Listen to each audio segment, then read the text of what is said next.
Good morning बच्चों। मैं हिंदी की शिक्षिका नीतू कुमारी हूँ। बच्चों, आज कक्षा 4 को मैं हिंदी व्याकरण पढ़ाऊँगी। पाठ का नाम है भाषा, लिपि और व्याकरण। सबसे पहले हम लोग ये जानेंगे कि भाषा क्या है, लिपि क्या है और व्याकरण क्या है। बच्चों, ये बुक में लिखा हुआ है। अब हम लोग पढ़ना शुरू करेंगे। मनुष्य एक सामाजिक प्राणी है। समाज में हम सभी एक दूसरे के संपर्क में रहते हैं, एक दूसरे के विचारों को समझते और समझाते हैं।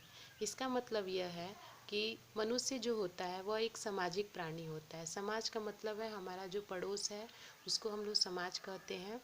और हम लोग एक दूसरे की बातों को सुनते हैं और समझते हैं। यहाँ पे चित्र में दिया हुआ है कि देखो आपने कैसे बच्चा माँ से खिलौने लेने के लिए अनुरोध कर रहा है और डॉक्टर मरीज से बात कर रहा है। यह बात करना क्या है? सुबह से शाम तक हमारा कोई कार्य ऐसा नहीं होता जिसमें हम आपस में बोलकर एक दूसरे को अपनी बात नहीं समझाते, दूसरों की बात नहीं समझते। यह कार्य हम भाषा द्वारा ही करते हैं। अतः हम कह सकते हैं कि भाषा ही वह साधन है जिसके द्वारा हम अपने मन के भावों और विचारों का आदान प्रदान एक दूसरे से करते हैं। इसका मतलब यह है कि भाषा वह साधन है जिसके द्वारा हम अपने मन के भावों को यानी कि मन की बातों को दूसरे को कहते हैं और दूसरे से सुनते हैं, यानी कि आदान प्रदान करना, उसे ही हम लोग भाषा कहते हैं। इन चित्रों को देखकर हम जान सकते हैं कि कई बार तो हम अपने भाव व विचार बोलकर ही दूसरे को समझा देते हैं, लेकिन कई बार लिखकर भी विचार समझाए जाते हैं। इस प्रकार स्पष्ट होता है कि भाषा के दो रूप होते हैं, पहला मौखिक और दूसरा लिखित। मौखिक जब बोलकर विचार प्रस्तुत करते हैं उसे हम लोग मौखिक कहते हैं। लिखित का अर्थ होता है जब लिखकर विचार प्रस्तुत करते हैं। इस प्रकार हमने जाना कि जब हम विचारों को बोलकर प्रकट करते हैं तो उसे भाषा का मौखिक रूप कहते हैं, और जब विचारों को लिखकर प्रकट करते हैं तो वह भाषा का लिखित रूप कहलाता है। आपके मन में यह प्रश्न भी उठता होगा कि कई बार हम बिना बोले, बिना लिखे, केवल संकेत द्वारा ही अपनी बात कह देते हैं।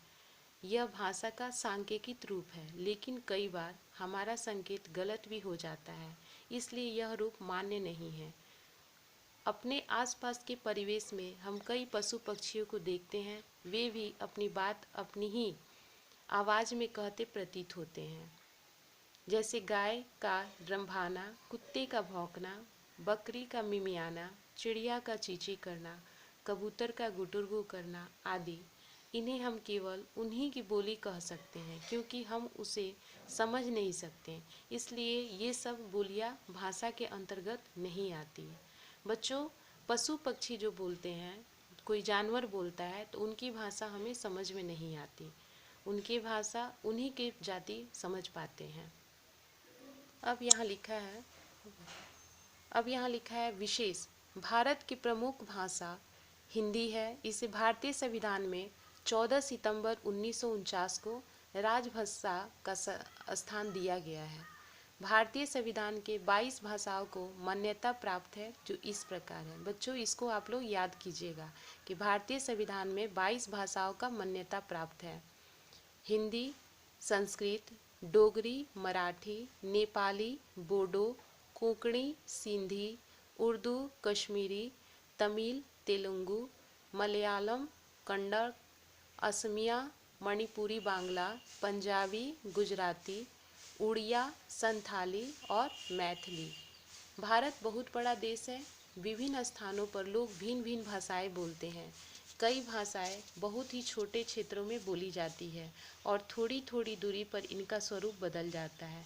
इसे बोली का नाम देते हैं, जैसे हरियाणा में हरियाणवनी, राजस्थान में राजस्थानी, भोजपुर में भोजपुरी और गढ़वाल में गढ़वाली। अर्थात सीमित क्षेत्र में बोली जाने वाली भाषा बोली कहलाती है। विश्व में बोली जाने वाली भाषाएं, विश्व के प्रत्येक देश की अपनी अलग भाषा होती है। जैसे भारत की हिंदी, अरब की अरबी, इंग्लैंड की अंग्रेजी, रूस की रूसी, स्पेन के स्पेनिश, चीन की चीनी, फ्रांस की फ्रेंच, जर्मनी के जर्मन, इटली को इटालियन और जापान की जापानी आदि। अंग्रेजी भाषा को अंतर्राष्ट्रीय भाषा का दर्ज दिया गया है क्योंकि वह भाषा पूरे विश्व में सब भाषाओं से अधिक बोली व पढ़ी जाती है। बच्चों, अब यहाँ पे लिपि है। भाषा को लिखित रूप मिला कैसे? मनुष्य ने मुख से निकलने वाली सभी ध्वनियों को चिन्हित किया है और इसे लिपि का नाम दिया है। अर्थात भाषा को लिखित रूप देने के लिए जिन चिन्हों का चिन्हित निश्चित किया गया है वे लिपि कहलाते हैं। हम एक बार इसको फिर रिपीट करते हैं। भाषा को लिखित रूप देने के लिए जिन चिन्हों को निश्चित किया गया है वे लिपि कहलाते हैं। हिंदी भाषा की लिपि का नाम भी दिया गया देवनागरी। इस प्रकार संसार की अनेक भाषाओं को लिखने के लिए अलग अलग लिपियां हैं। जैसे यहाँ दिया हुआ है बच्चों, भाषा और लिपि, इसको आप लोग ध्यानपूर्वक पढ़िएगा। हिंदी का लिपि है देवनागरी, संस्कृत का देवनागरी, मराठी का लिपि देवनागरी, नेपाली का लिपि देवनागरी, बोडो का देवनागरी, कोंकणी का देवनागरी, अंग्रेजी भाषा का Roman, German Roman, French Roman, Spanish Roman, Italian Roman, Urdu Farsi, Farsi का फारसी ही होता है, अरबी का फारसी और कश्मीरी का फारसी। बच्चों, ये सब लिपि हैं जिसको हमको याद करने के लिए हमें याद करना चाहिए। अब हम लोग नीचे पढ़ेंगे व्याकरण। अब मनुष्य के पास लिपि से बने शब्द थे, लेकिन वह कई बार भाषा का प्रयोग इस प्रकार करता था कि अर्थ स्पष्ट नहीं होता था क्योंकि भाषा व्यवस्थित नहीं थी। जैसे कमरे लटक रहे हैं पर्दे में, ये वाक्य थोड़ा उटपटांग लग रहा है। होटल खाएंगे आज खाना में। देखा आपने, शब्दों का अव्यवस्थित रूप, जबकि कहना चाहिए था कि कमरे में पर्दे लटक रहे हैं, आज होटल में खाना खाएंगे। शब्दों को सही क्रम में लिखने एवं भाषा के शुद्ध प्रयोग के लिए कुछ नियमों का निर्माण किया गया है जिसे व्याकरण का नाम दिया गया है। अर्थात भाषा को शुद्ध बोलना, शुद्ध रूप से लिखना और पढ़ना सिखाने वाले शास्त्र को व्याकरण कहते हैं। यहाँ पे दिया है, भाषा विचारों के आदान प्रदान का साधन है। भाषा के मान्य रूप मौखिक व लिखित है। भाषा को लिखित रूप देने के लिए निश्चित किए गए चिन्ह लिपि कहलाते हैं।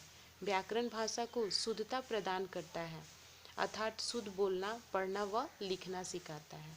बच्चों, आज ये पाठ हम समाप्त करते हैं। आप लोग इस पाठ को ध्यान से पढ़िएगा और इसको समझिएगा। धन्यवाद।